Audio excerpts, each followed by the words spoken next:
할렐루야. 오늘 저는 본 말씀을 근거로 해서 삶이 지치고 낙심될 때라는 제목을 가지고 말씀을 나누겠습니다.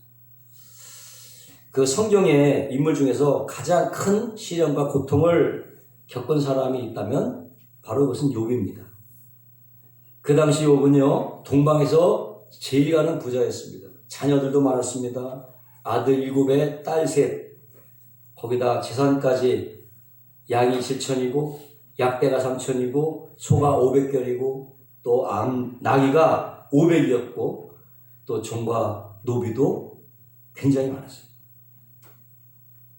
그러니까 누구한테 아쉬운 소리 한 번 안 하고 당당하게 살았던 사람이에요.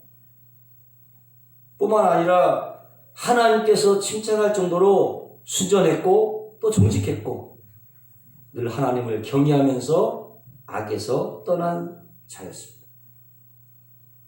그런데 사탄의 공격으로 말미암아 하루 만에 그냥 집이 무너져 내리고 아들, 딸이 다 죽어버리고 재산 다 잃고 순식간에 빈털터리가 되었습니다. 거기다가 설상가상으로 온몸에 종기가 생겨서 기와장으로 박박 긁어도 시원치 않는 정말 몰골 비참한 신세가 되고 말았어요. 그 아내조차도 심지어는 하나님을 욕하라, 저주하라, 그러고 그냥 포건하며 떠나갔습니다.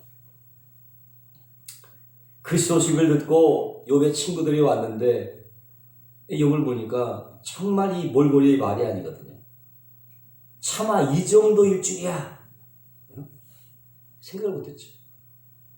그래서 이건 뭔가 문제가 있다 이렇게 짐작을 하고 욥을 다그치는 겁니다.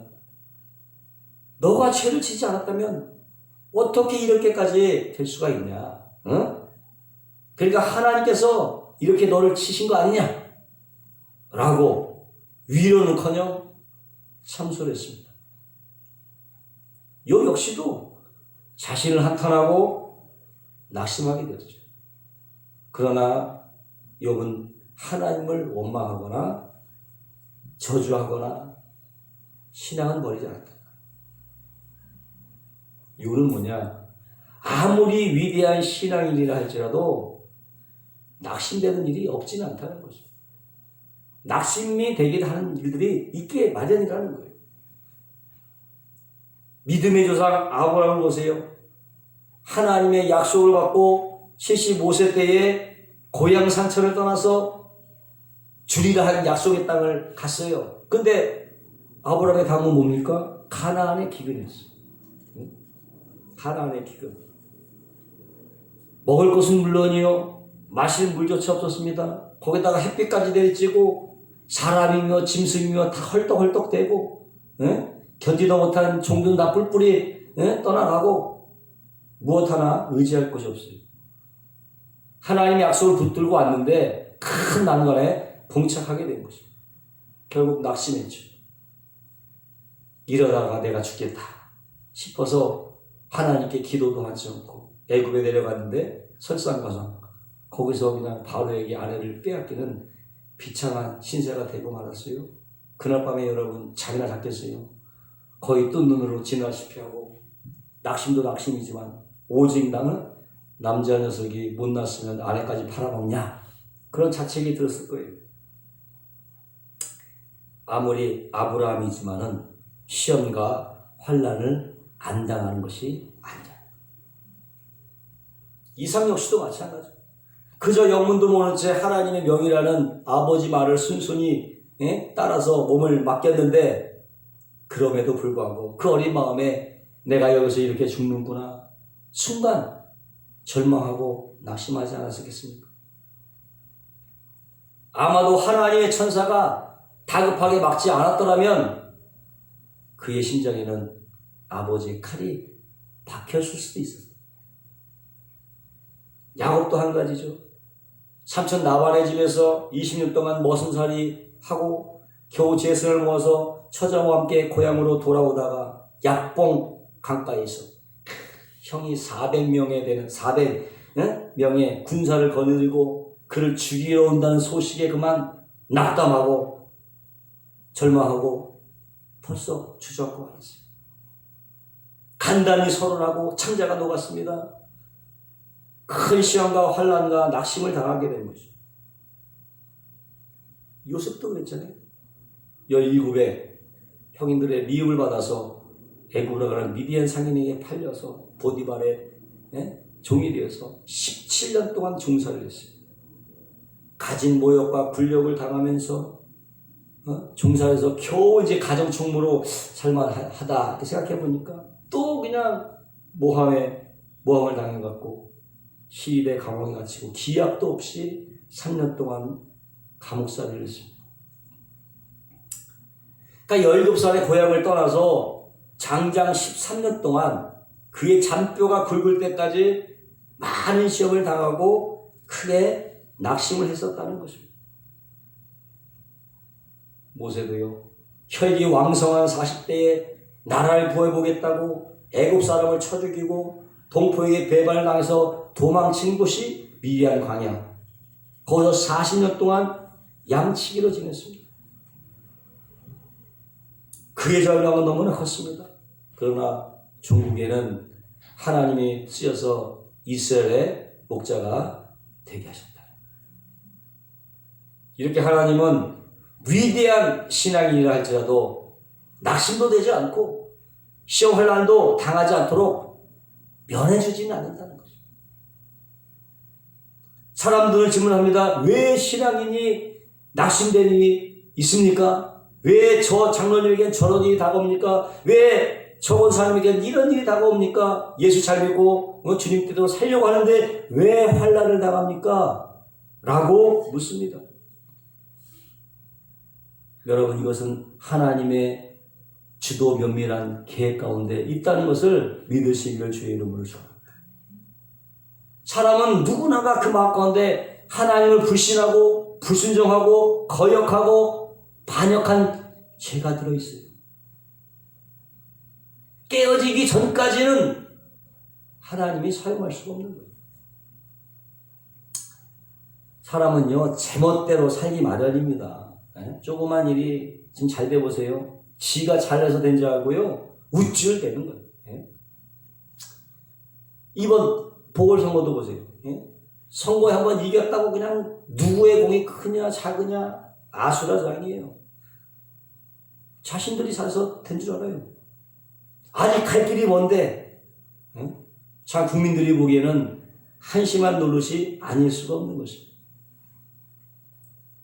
그래서 성경은 경고하는 것입니다. 교만은 패망의 선봉이요 넘어짐의 앞섬이니라. 고린도후서 10장 5절에도 모든 이론을 파하며 하나님을 아는 것을 대적하여 높아진 것을 파하고 모든 생각을 사로잡아 그리스도에게 복종케 한다고 말씀하고 있는 것입니다. 그런데 낙심하는 일이 없이 자기 중심의 아집은 절대로 깨어지지 않습니다. 깨어지지 않은 사람을 하나님은 쓸 수가 없는 것입니다. 왜? 그런 사람에게 맡겼다가는 그냥 큰 일을 저지르고 말기 때문에. 그렇기 때문에 깨뜨려진 자가 하나님께 복을 받은 사람. 근데 어떻게 깨어지느냐? 부딪혀야 깨지지. 부딪혀야 깨지는 것입니다. 깨어지는데 아프지 않고 깨어지는 거 맞습니까? 무릎이 부딪혀 깨어져도 아픈데 뭐 삶의 거대한 파도가 다가와서 우리 아집을 깨트리고 그럴 때에 그 소리에서 그냥 악소리가 나고 소리치고 눈물이 안 날 수가 없는 거죠. 주여! 저를 불쌍히 여겨 주시옵소서. 그럼에도 그냥 여전히 고집하는 사람도 있어요. 반성할 줄 모릅니다. 깨어질 줄 모릅니다. 정말 구제불능의 사람들이 있습니다. 그래봐야 지무덩치가 파는 꼴인 거죠.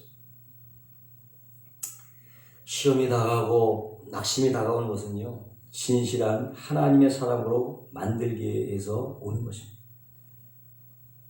사실 자기 길을 버리고 주의 길을 간다는 것은 쉽지가 않습니다. 자기 길로 사람은요, 내 길이 좋다, 내 계획이 좋다. 내 지위, 내 명예, 내 권세, 내 부귀영화, 쾌락을 취하겠다. 그러나 시험과 환란이 다가오고 고난이 다가와서 지위도 명예도 권세도 돈도 쾌락도 빼앗기게 마련입니다. 그제서야 빈손 들고 천부여 의지 없어서 손들고 옵니다. 주나를 박대하시면 내가 어디로 갑니까? 라고 하면서 변화가 되는 거예요. 깨어져야 변화가 됩니다.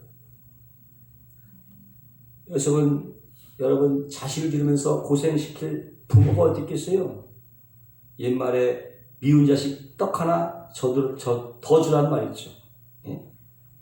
밥만 많이 먹고 그냥 잠이나 실컷 자라는 건데, 물론 밥 잘 먹어야죠. 예? 잠 잘 자야죠. 그러나 거기서 머물면 안 되는 거죠. 뭐 그렇다고 일부러 고생시키라는 얘기가 아니라, 예? 근데 집 떠면 고생이라고 하잖아요. 여행을 많이 시키면 좋은 것 같아요. 여행할 때 어떻게? 무엇을 먹을까? 무엇을 입을까? 무엇을 마실까? 어디서 잘까? 이 모든 고민을 혼자서 처리해야 되니까. 예? 고생스럽죠? 여행 같은 건 좀 좋은 것 같아요. 요즘에는 사춘기가 초등학교 때부터 온다는 거예요. 그래서 부모가 뭐라고 말하면 쌍수슬고 무조건 반대하는 거예요. 무조건 반대하는 거예요. 왜 그러냐? 고생을 안 해봤기 때문에. 예? 그런 것입니다. 너무나 과보호를 받은 나머지 조그만 고난에도 낙심하고 좌절하고 그냥 반항기만 올라오는 거예요. 하나님은 우리를 강한 인격자로 만들기 위해서 독수리 훈련 있죠? 독수리 훈련을 시키는 거예요. 시험과 환란을 보내서 한번 부딪혀도록 만드는 것입니다. 부딪힐 때 아프지 않은 사람이 어디 있어요? 낙심하지 않은 사람이 어디 있겠어요? 하지만 그것을 극복해야만 뭐가 생겨? 영적인 근육이 생겨요. 영적인 근육이 돼서 신앙의 승자가 돼요. 그렇게 되면 웬만한 어려움은요, 어려움도 아니에요. 예? 왜? 영적인 근육이 생겼기 때문에. 그중에 평안한 길만 가면 절대로 강인한 신앙이 되지 못하는 거죠. 권투 선수 보세요. 맨날 남을 때리는 훈련보다 어떻게? 맞는 훈련을 더해. 맞는 훈련을 더해. 그래야 맷집이 강해지거든. 예? 사전 5기의 신화, 홍산 선수가 카라스키아를 이겼잖아요. 홍산 선수 뭐라고 하는지 알아요? 이 홍챔프가 말하는데, 카라스키아가 주먹은 나보다 더 센데 맷집이 약하다. 근데 자신은 주먹은 별로 약한데 맷집이 세다는 거예요. 그래서 이겼다는 거예요. 맷집이 강해서. 지금 많이 맞는 연습을 해서 맷집에 저항력이 생겨요. 그래서 이겼다고 고백하는 것을 제가 들었습니다. 야고보 1장 2절과 4절에 내 형제들아 너희가 여러 가지 시험을 만나거든 온전히 기쁘게 여기라. 이는 너희의 믿음의 시련이 인내를 만들어낸 줄 너희가 알미라. 인내를 온전히 이루라. 이는 너희를 온전하고 구비하여 조금도 부족함이 없게 하려 함이라고 성경은 말씀하고 있는 거예요. 그러면 낙심할 때 어떻게 해야 되느냐? 첫 번째로 낙심할 때 여러분 기도하시기 바랍니다. 야고보서 5장 13절에 너희 중에 고난당한 자가 있느냐? 저는 기도할 것이요 즐겨하는 자가 있느냐? 저는 찬송할지니라. 기도하라는 거예요. 하나님 오직 누구와 함께? 기도하는 사람과 함께 하십니다. 기도할 때 어떻게? 하나님 우리 세계 속에 들어와서 역사하거든요. 기도해야 너희는 내게 부르짖으라. 내가 내게 응답하겠고 크고 비밀한 일을 내게 보이리라. 말씀하고 계시는 거죠. 때문에 우리가 고난을 당하고 낙심을 당할 때에 여러분 사람 찾아가서요 자꾸 동정받으려고 하고 자꾸 위로받으려고 하지 마세요. 네? 사람들은 낙심하고 버림받은 자 편에 서질 않습니다. 네? 그렇다고 혼자 자기 힘으로 해결해도 소용이 없어요. 물에 빠져 죽어오는 사람이 어떻게 물에 빠져나올 수 있어요? 네? 건져줄 사람이 있는 거야. 낙심되었을 때 바로 그때가 기도할 때요. 하나님의 손길에 응답할 때 하나님의 도움을 청할 때인 것입니다. 너희가 얻지 못하면 구하지 아니하매라고 말씀하고 있고 무엇이 내 이름을 구하라 내가 시행하리라고 주님은 말씀하고 계신 것입니다. 그 당시요, 예수님의 그 당시 수많은 장님이 있었잖아요. 근데 고침받은 사람은 오직 소경 바디에메오 한 사람뿐이에요. 왜? 주님을 향하여 부르셨기 때문에. 기도한 거예요. 소경 바디 기도한 거예요. 주여 저를 불쌍히 여겨 주시옵소서. 기도했습니다. 그 소리 듣고 돌아가셔서 그냥 고쳐주신 거 아니에요. 기도하기 전까지는 그냥 지나치셨다고. 기도하니까 돌아셔서 고쳐주신 거예요. 그럼 낙심될 때 여러분 만사 제껴놓고 하나님께 부르짖어 기도하시기를 주님의 이름으로 축원합니다. 두 번째는요, 낙심될 때에 희망과 긍정적인 마음을 버려서는 안 되는 것입니다. 마음이 낙심되면 이때다고 마귀가 막 달라붙어. 우리 마음 짓눌러. 야, 니까지 이게 뭘 해? 하긴 뭘 해? 그냥 깨끗하게 포기해버려. 막 속삭여 되는 거예요. 그러나 여러분, 그럴 때일수록 희망과 긍정적인 마음을 꽉 붙잡고 있어야 돼요. 절대로 부정적이 되어서는 안 되는 거죠. 히브리서 12장 2절 3절에 보니까 믿음의 주요 또 온전케 하시는 이인 예수를 바라보자. 저는 그 앞에 즐거움을 위하여 십자가를 참으사 부끄러움을 개의치 아니하시더니 하나님 보좌 우편에 앉으셨느니라. 너희가 피곤하여 낙심치 않기 위하여 죄인들의 이같이 자기의 거악한 일을 참으신 자를 기억하라. 참으신 예수님을 기억하라는 거예요. 예수님을 기억해라. 고난 당할 때 예수님을 기억해라. 예수님 보세요. 그렇게 사랑을 베풀고 그렇게 은혜를 베푼 사람들이 오히려 어떻게 버림당하고 참소당하고 그들의 속에 의해서 십자가에 못 박히게 됐어요. 그러나 그 마음에는 증오나 낙심이 없었습니다. 부정적으로 생각하거나 포기하지도 않았습니다. 오히려 끝까지 하나님께 자기의 영혼을 부탁했던 것입니다. 긍정의 마음을 붙잡아야 돼요. 희망을 포기하지 말아요. 조용기 목사님도요, 여의도에서 서대문에서 여의도 개척 나올 때에 장로들이 모두 안 된다고 그렇게 했어요. 다 뿔뿔이 흩어지고 빚은 감당할 길이 없지. 건축은 더 이상 신척이 안 되지. 건물 기둥은 막 빗물에 녹이 슬고. 그래서 뭐라고 기도했대요? 차라리 이 세 기둥이 떨어져 죽게 해달라고 그런 기도를 했다는 거예요. 그 심정이 어떻겠어요? 그때 조용기 목사님은 늘 가슴에 책을 하나 품고 다녔는데 그것이 바로 D.L. 무디의 자선연이었어요. 사실 무디는요, 독일 사람이지만 영국에 건너가서 영어를 공부하고 선교사 가려고 해요.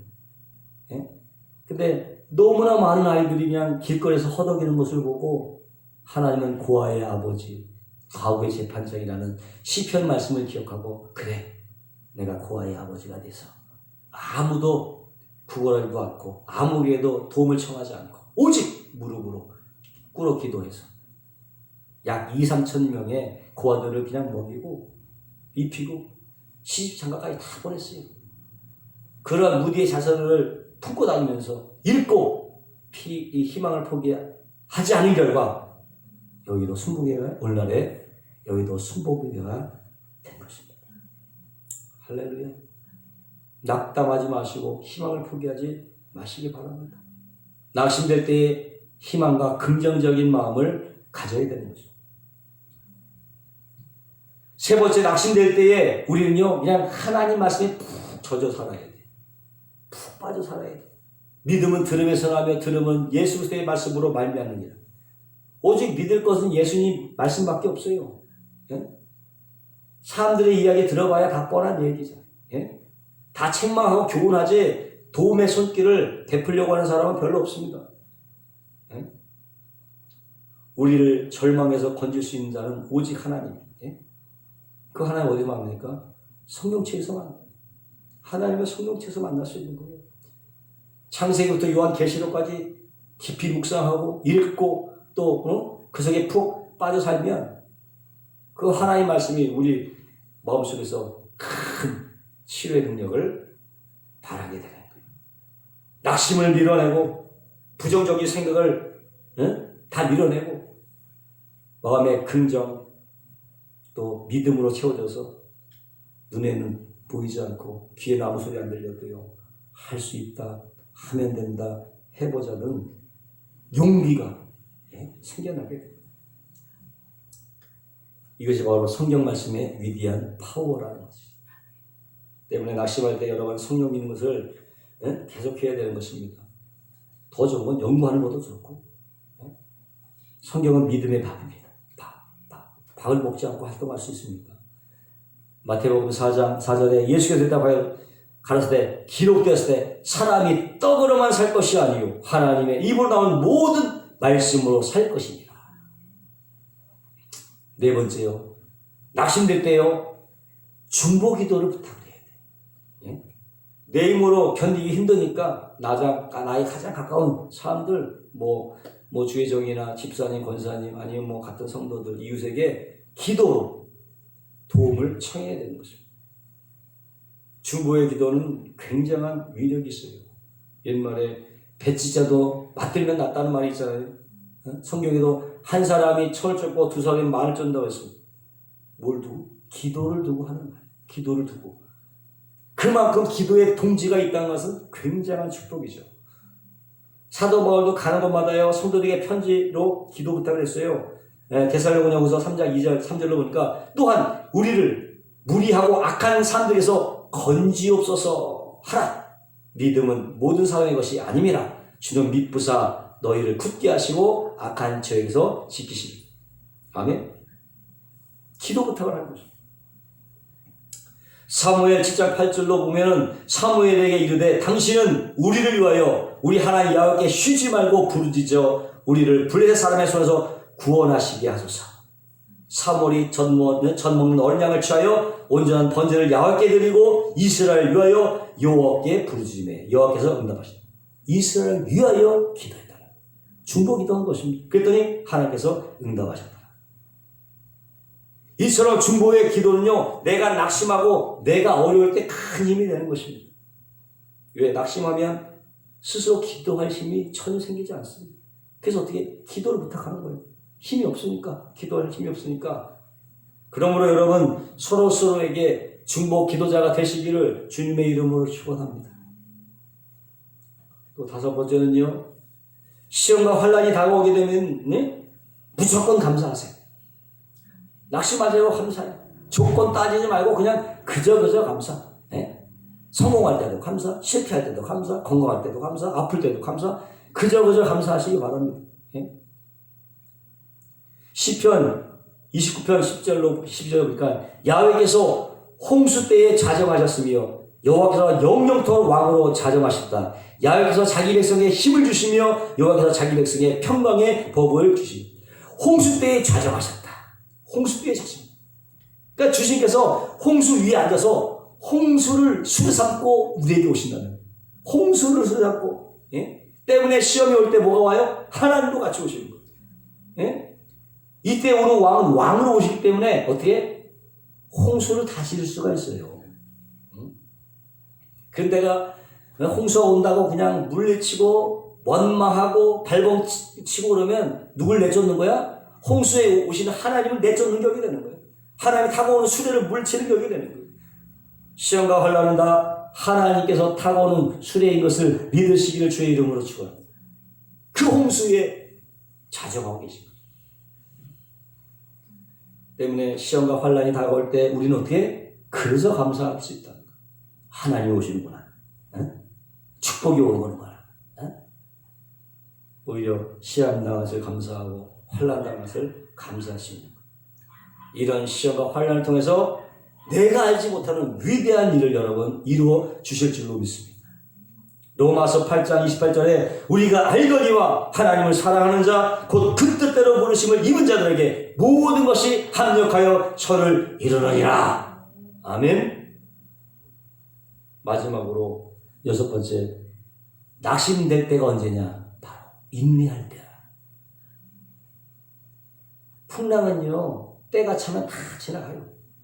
아무리 보름달이 차도요 때가 차면 어떻게 다 기우는 거예요. 인생의 그만이 아무리 거세도 시간이 지나면 다 어떻게 지나가고 말게 되는 것입니다. 때문에 풍랑이 지나갈 때까지 어떻게 기다려야 돼. 눈 감고 기다려야 돼. 낙심하고 뒤로 물러나지 말아야 돼.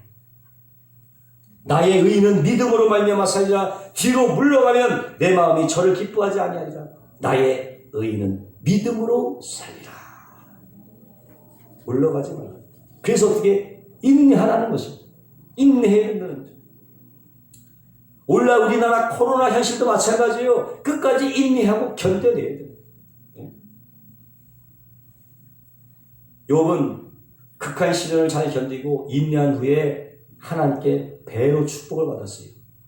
양 1만 4천 마리가 됐고요. 약된 6천 마리가 됐고요. 소 1천 마리가 됐고요. 암나일은 500에서 1천 마리가 됐어요. 또 아들 7명과 3딸을 또 낳았어. 그러니까 몇 명이야? 10명이죠? 근데 먼저 있던 10명 있었죠? 천국의 10명, 현재 10명. 갑자기 됐어. 현재와 천국에 있는 10명까지 20명이 됐어. 갑절의 축복을 받은 것입니다. 이렇게 인생에 분명한 환난과 시험만 오는 것이 아니고 그 뒤에 반드시 축복이 있다는 것을 믿으시고 낙심하지 마시고 꿈과 희망을 갖고 나아가시기를 주님의 이름으로 축원합니다. 기도하겠습니다. 거룩하시고 영화로우신 하나님 감사합니다. 우리는 인생을 살아갈 때에 정말 낙심할 때가 많습니다. 깜깜한 밤에 처할 때에 동서남북이 보이지 아니할 때에 우리는 절망할 수밖에 없습니다. 하지만 그 순간에 하나님이 우리와 함께 하심으로 주의 지팡이가 막대기로 나를 안위하시고 계신다는 것을 깨달아 알게 도와주옵소서. 낙심하지 않게 도와주옵소서. 올바른 태도를 가지고 이 상황을 이기게 도와 주옵소서. 감사하며 예수님의 이름으로 기도하옵나이다. 아멘.